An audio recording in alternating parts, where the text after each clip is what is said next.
right or more right than wrong. Okay, last question. Yeah. Joseph Biden's our next president. Are you supporting Biden as our next president? You may not agree, you may not have voted for him, but he's our president. Is he our president? I'm not gonna call patriots to arms or anything like that, but I would say no. I really truly believe that he's taking money from China, right? But is he our president? Oh yeah. Do you acknowledge him as our next president? Well, I think the election was fraudulent, but whether the fraud was enough to overturn the election, I don't know, because it wasn't investigated. Right. But you know what drives me really crazy? When I was growing up, newspapers and media, they had their bias, and you could kind of see it. It was maybe a little bit towards the left, but that might even be a good thing, right? But it always seemed like journalists had their head high up in the, up really high, because they thought of themselves as the protectors of democracy, right? And so they would try to keep their biases in check, right? But now when I watch the news, I see like reporters from various newspapers arguing with people on the street because the people on the street aren't giving the answers that they want. That's not journalism, right? That's freaking scary. So I don't know.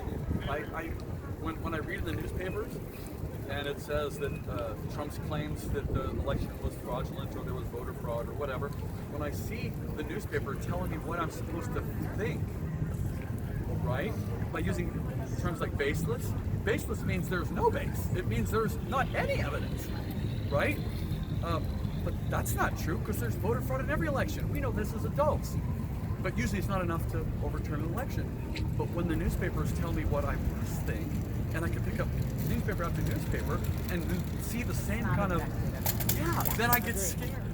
And not just for me, but for the Biden supporters and everybody else. So I'm just scared for all of us. I want to see all of us skeptical of any party that vilifies the others so effectively and then wants all the power to themselves.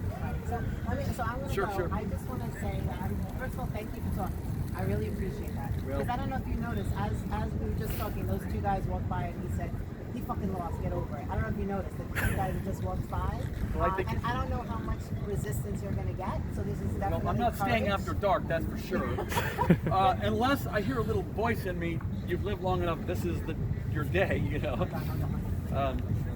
But I just wish that we would realize that we're safer and better off to where I look in your eyes and you look in my eyes and we don't see an enemy right off the bat. Right, yeah, right? That's it. Yes. And then when you're mean to me, it would be even better off for me to think that you're not evil, you're just maybe somebody that knows something I don't, or maybe you're not in a place yet where you can be more objective or whatever, but let's not hate each other so quick. To disagree, really should be. Because when you do that, you're just playing right into the hands of whoever they are. Right. And that's not good for us. I need you to watch my back and to help me with my flaws and my blind spots. And God forbid if a truck driver might be able to catch one of yours, then it's great. Thank you. That's what we need to do. We need to look out for each other. Thank you. I'm going to ask. Hold on. All right, my guys, anybody have a question? I know our class is this actually live YouTube? This is my YouTube? live class. I teach in New York City. I'm in Brooklyn, and I'm working, right? So. Well, just. Anybody have a question, guys? Angelica, Christina in Russia, I love you. My daughters were kidnapped in 2015 and they don't think I'm cool anymore. Even though I used to be a skydiver with 300 jumps. I go to one. But anyway, so. No questions, guys? So I'm trying to look a little cooler by, sticking my neck out for my brother. Were you military? Is that why you had so many jumps? No, just pleasure. Just. Thank you. God bless you. Thank you. And keep up the good work. Thanks. We need teachers really like you badly. God bless. Thank you for the conversation, Teacher. I'm actually a reporter for Hong Kong-based media organization. Hong Kong? Yeah, our organization. Where the protesters are fighting for freedom? So that's why I just want to ask you, how do you feel about today, or how do you feel about the I just want to say to the protesters in Hong Kong, God bless you for sticking up for your freedom and for your rights. And I think patriots all around the world need to take their head out of their you-know-what and start supporting each other.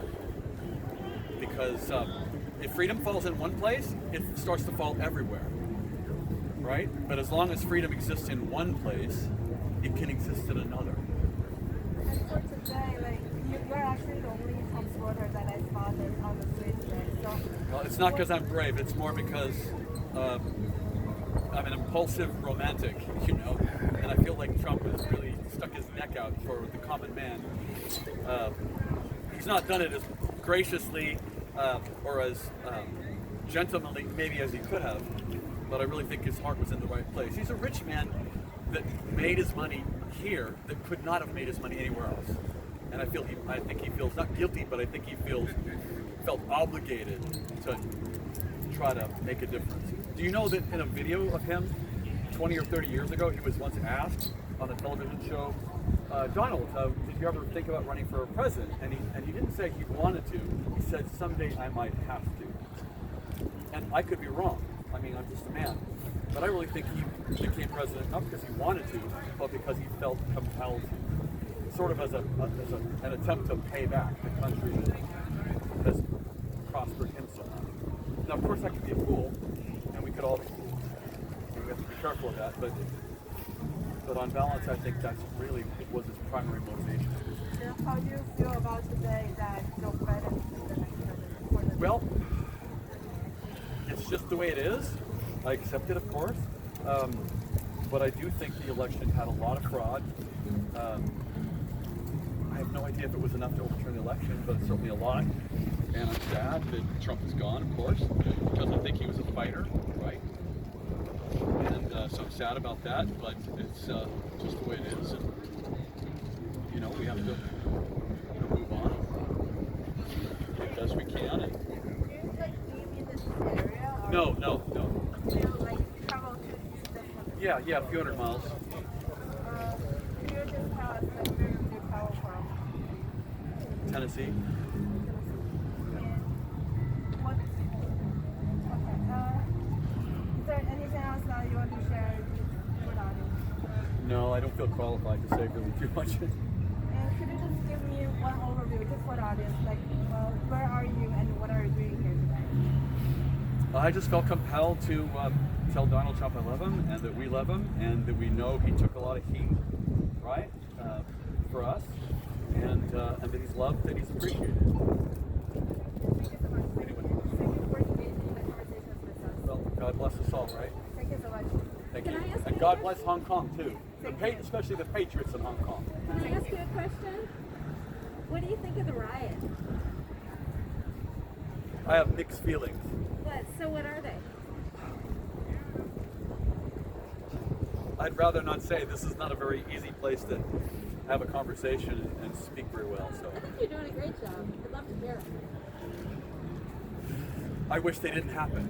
Okay. I wish the middle class could continue to get abused, and I wish conservatives could maybe continue to get beaten up at every turn and never get violent. Wow. But I don't know. It's just terrible. The whole thing is terrible. I don't know if it was planned. I really don't know what went on. I just wish we could all, love each other and work together and, be civil. Sir, I'm sorry, I forgot to ask. Can I just get your name, your full name, just for the... Sure, Monty could you give me your last name? Clark. Okay, thank you so much. Do you have a website or anything? No. Are you kidding? Conservatives do not like to be in the center of attention. We never do this unless you feel compelled, right? Right or wrong. What's that? Where are you from? I've been living in Tennessee the last 7, 8, 10 years. So you came up for the inauguration, or you came up? yeah, I was just hoping to. I mean, it's a historic day. I was just hoping to be here and to find Trump supporters that I could just be around, but I wasn't able to find any.